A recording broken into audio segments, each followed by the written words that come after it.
Es la fichita del costado. Sí. Bueno, buenos días. Primero quiero agradecerle a la comisión por la invitación, a Claudio que me ayudó mucho en la presentación, a Roberto Bagni también, a Carlito Josepucci que me orientó un poco sobre qué es lo que esperaban. Como te decía Claudio, Carlos, no hice lo que me pidieron, así que espero que ustedes nos saquen las dudas a nosotros. Bueno, mi nombre es Ricardo Dingevan, el tema es trastorno del descenso testicular.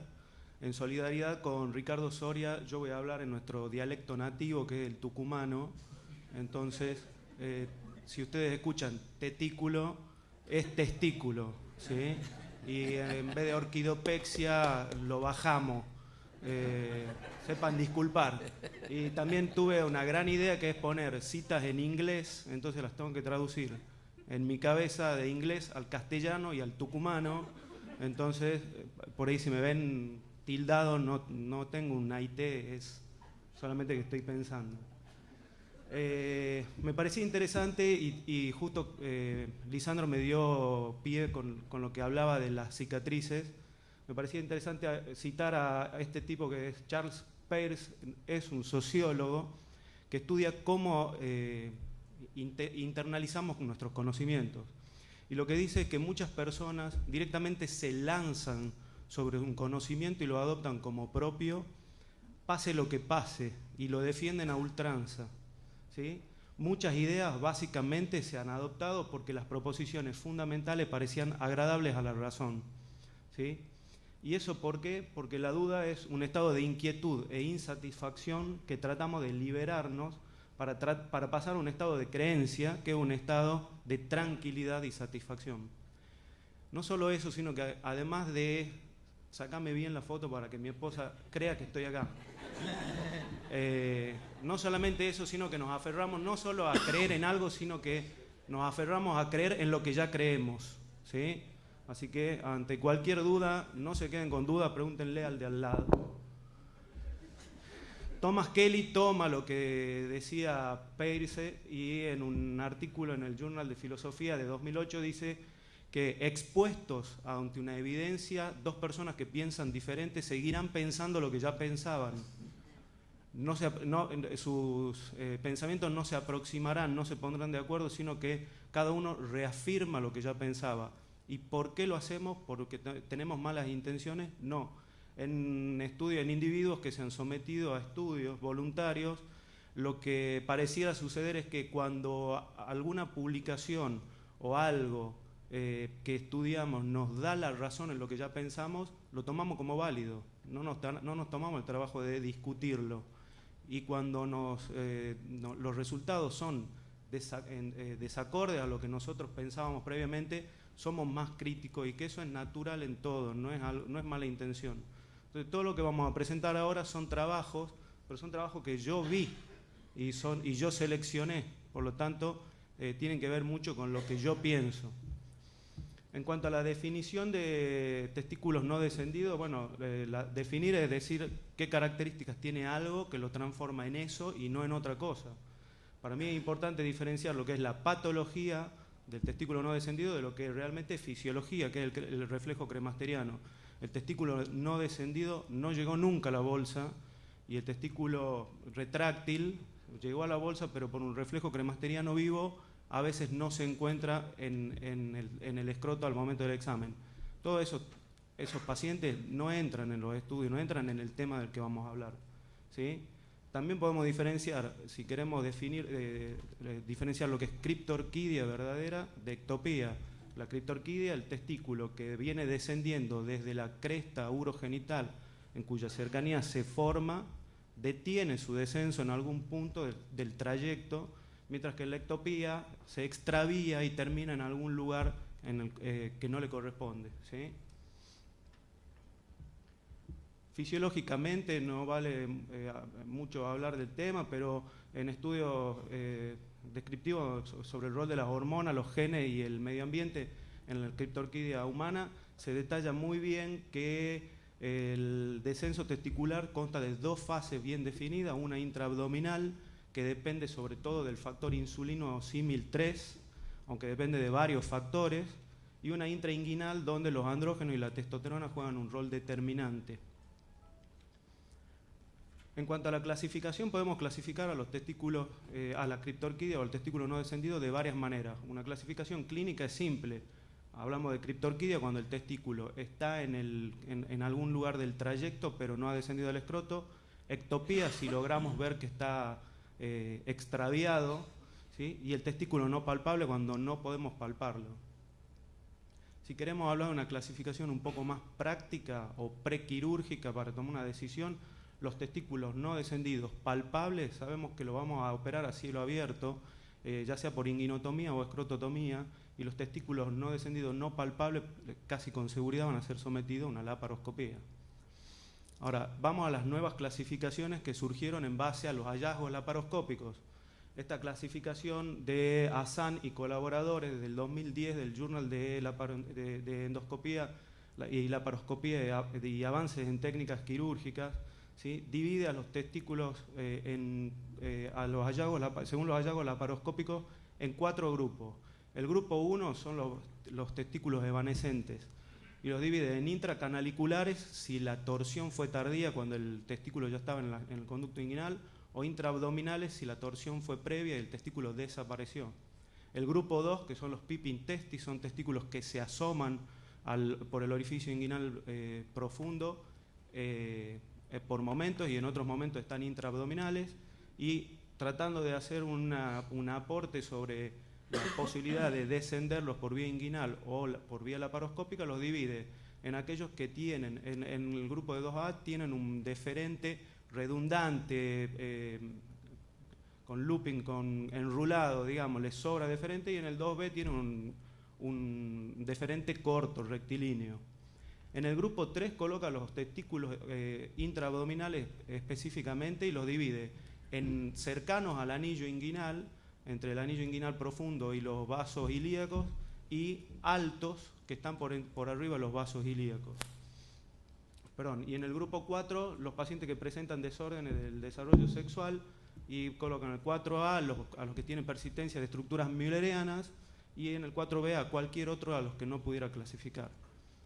Otra clasificación parecida la hace Tariq Abbas, ¿sí? En Qatar.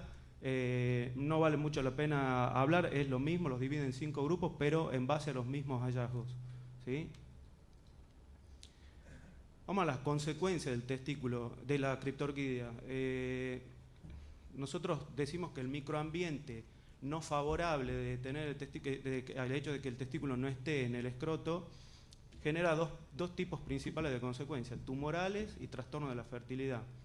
En cuanto a lo tumoral, hay un metaanálisis del riesgo de los niños con criptorquidia aislada y el desarrollo de cáncer en edad tardía de los archivos de enfermedades en la infancia de 2013, donde estudia 9 estudios de casos control con 2.280 pacientes con criptorquidia contra 4.800 pacientes control, y 3 estudios de cohorte con un total de 2.177.000 pacientes, y termina infiriendo que el riesgo relativo de padecer cáncer testicular en pacientes con criptorquidia es de 2,9 con respecto a la población general.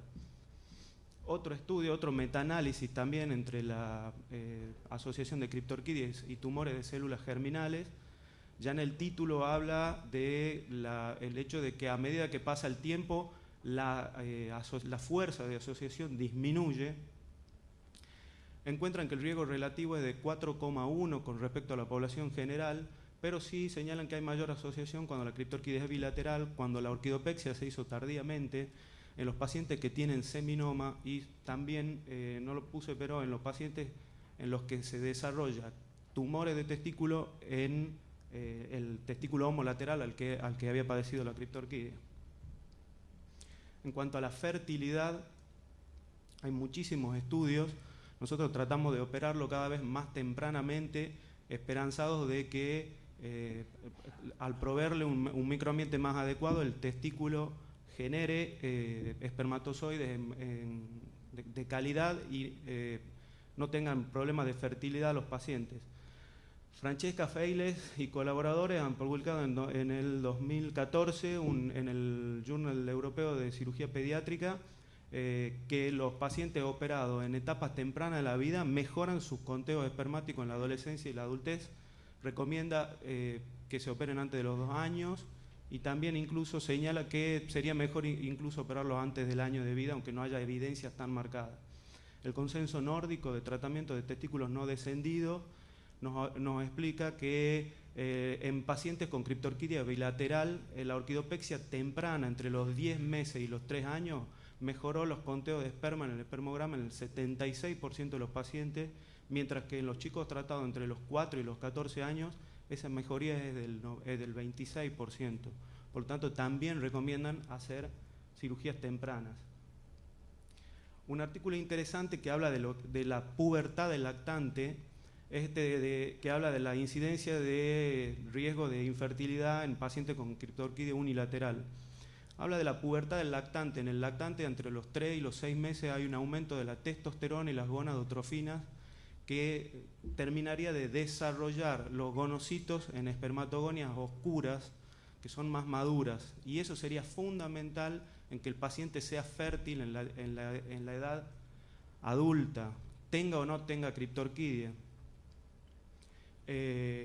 Lo que señala es que nosotros encontramos conteos mejorados en pacientes que han sido sometidos a orquidopexia temprana, pero que sorprendentemente el número total de células germinales no es un buen pronóstico de fertilidad.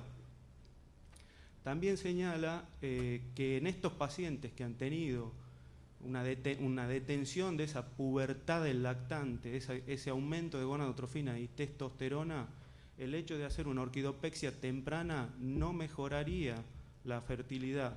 A esos pacientes queda para estudiar si habría que, además de hacerle la orquidopexia, darle supletoria hormona suplementaria. Pero lo que me pareció más interesante, este es un estudio suizo, es que lo que señala con mucho énfasis es que en los últimos 30 años ellos han logrado bajar la edad de la orquidopexia de 5 años a 4. Entonces estamos teorizando si el testículo mejora en edades tempranas, si lo operamos en etapas tempranas o no, pero no lo estamos operando en etapas más tempranas, y es sobre eso sobre lo que hay que actuar, ¿sí? Hoy casi todos los estudios señalan que lo mejor sería operarlo entre los 6 meses y el año de edad. En cuanto al diagnóstico, el diagnóstico es clínico, al palpar al paciente, con el examen físico uno decide muchas veces ya si la cirugía va a ir a una inguinotomía o una laparoscopía. El laboratorio probablemente se deje solo para el dosaje hormonal en pacientes que tienen criptorquidia bilateral o testículos no palpables bilaterales o algo que sugiera trastorno del desarrollo sexual. Las imágenes, si bien pueden ser útiles, no se han mostrado ni la ecografía ni la resonancia como métodos que nos permitan tomar una decisión, salvo en algunos pacientes que puedan tener algún resto atrófico al tacto y un testículo hipertrófico. ¿Sí?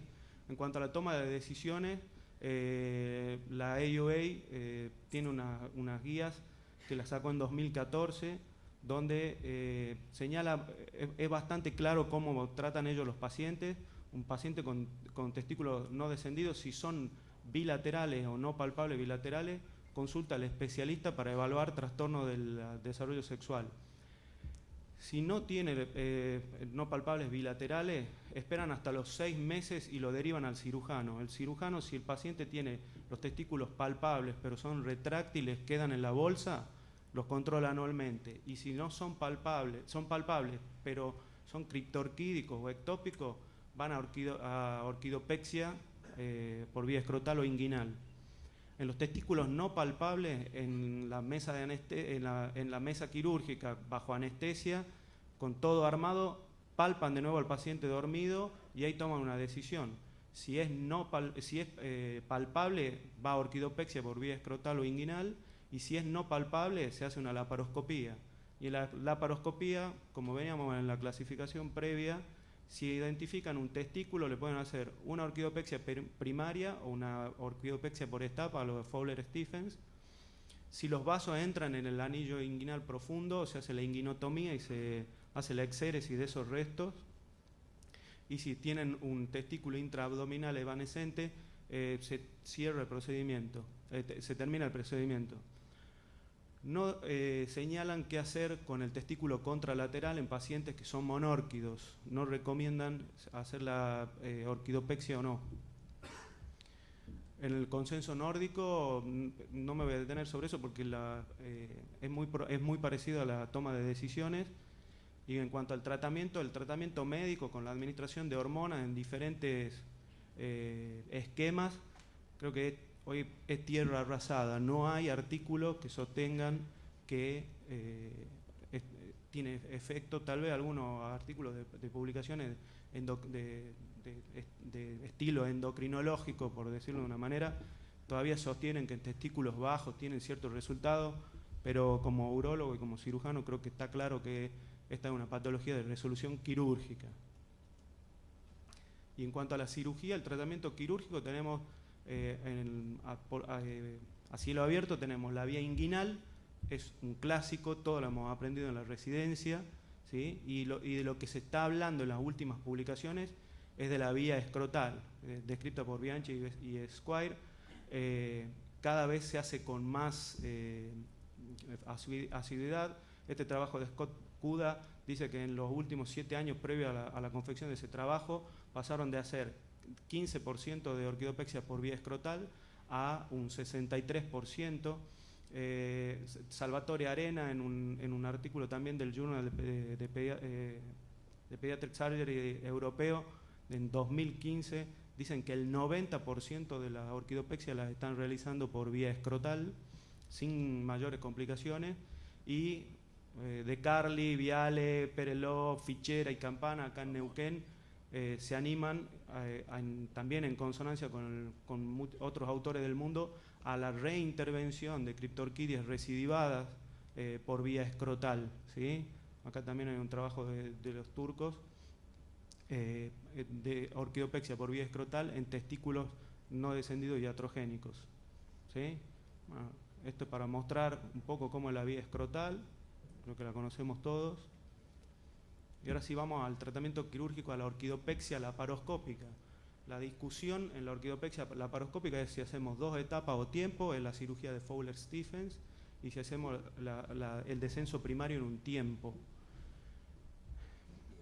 Fowler-Stephens ha demostrado ser totalmente, gracias, ha demostrado ser una buena técnica con buenos resultados. Ya no se discute si la cirugía sirve o no. Hoy se están haciendo cirugías sin trócares para ahorrar el trócar, como hablábamos hoy de gastos en el mundo.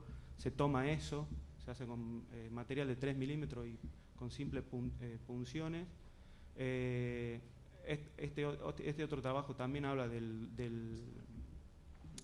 los resultados satisfactorios en el Fowler-Stephens en 2 tiempos, y la orquidopexia primaria en un tiempo se está cada vez realizando más, ¿sí? Hay muchos trabajos que hablan de cómo descendemos los testículos. También hay trabajos como este también de Claudio, donde se hacen maniobras para favorecer el descenso del testículo hacia el escroto, cuando por ahí no nos da el deferente para llegarlo por la vía inguinal, por la paroscopía, por la vía inguinal a través del gubernaculum, ¿sí? Hay numerosos trabajos de eso, y creo que hoy en día la discusión de Fowler versus un tiempo está cada vez ganando más la batalla, el hacerlos en un tiempo cuando se pueda, que eso sí es muy importante. Yo creo que, y hablando de lo que hablábamos al principio, la técnica se tiene que adaptar al paciente y no el paciente a la técnica. No porque queramos hacer algo tenemos que poner al chico en riesgo o hacerle una cirugía que no le provea lo mejor para él. Nada más.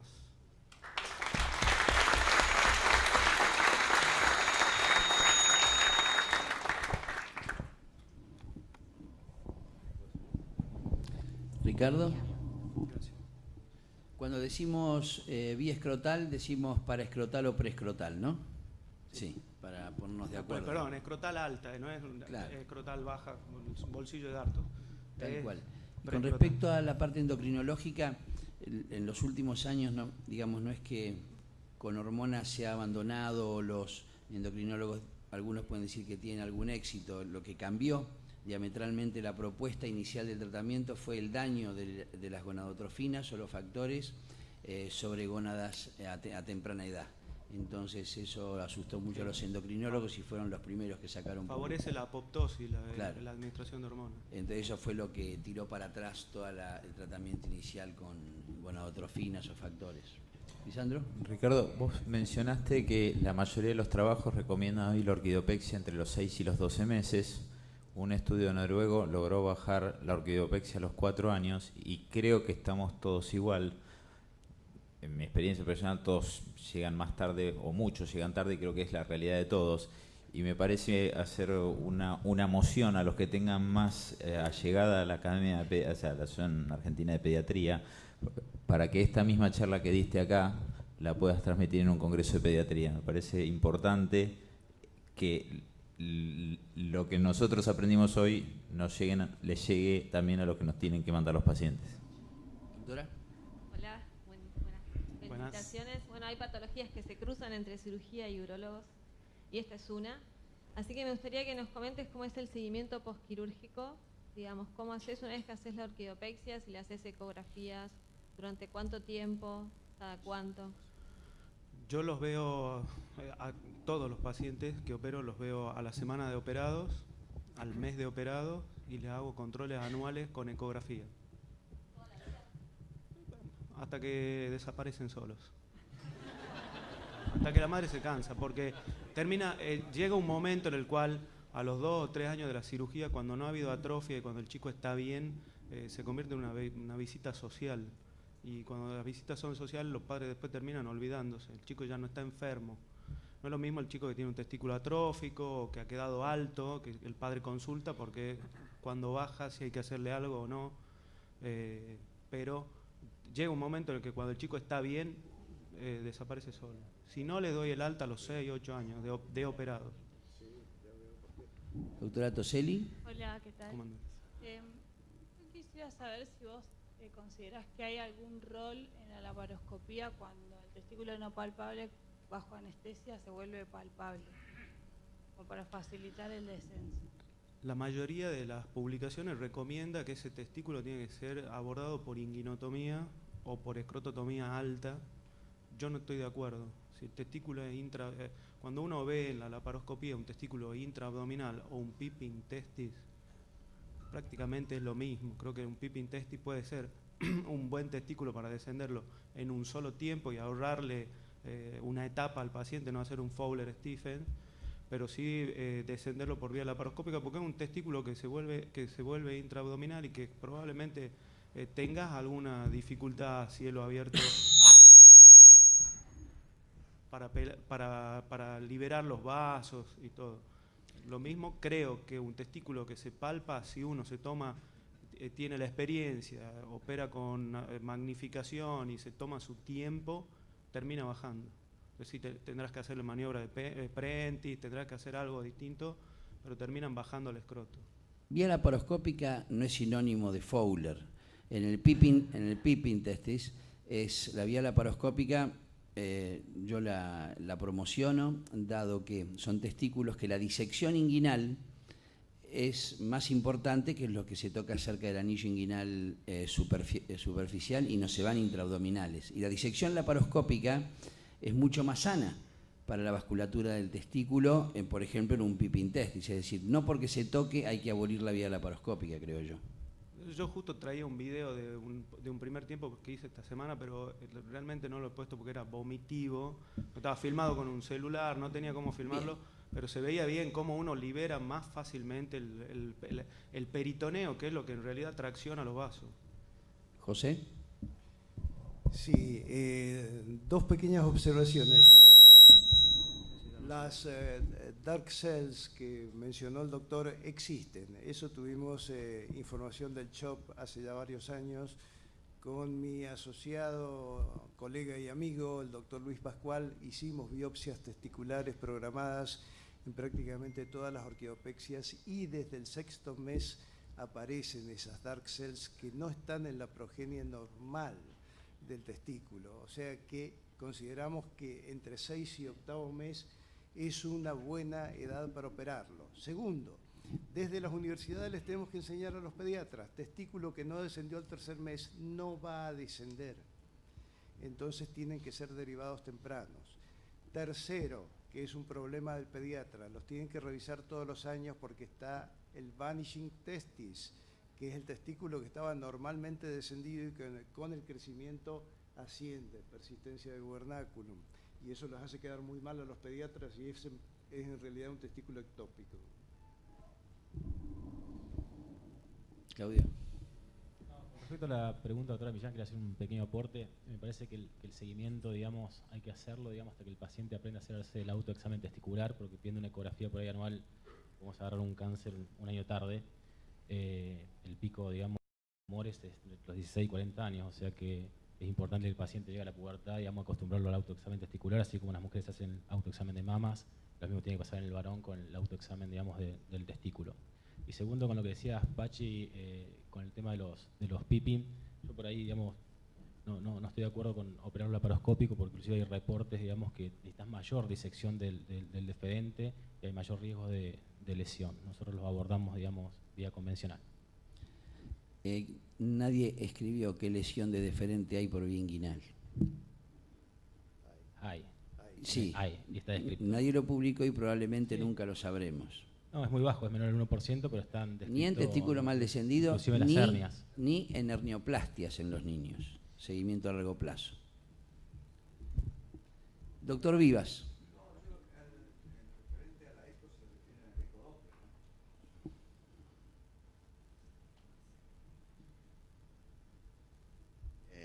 Con respecto a la eco, ¿se refieren al ecodoppler o cualquier otra ecografía? No, la ecografía para ver el tamaño testicular, si el testículo crece. ¿Y el si Doppler no lo pide nunca? Yo no pido Doppler para control. No vaya a ser que me encuentre con algo.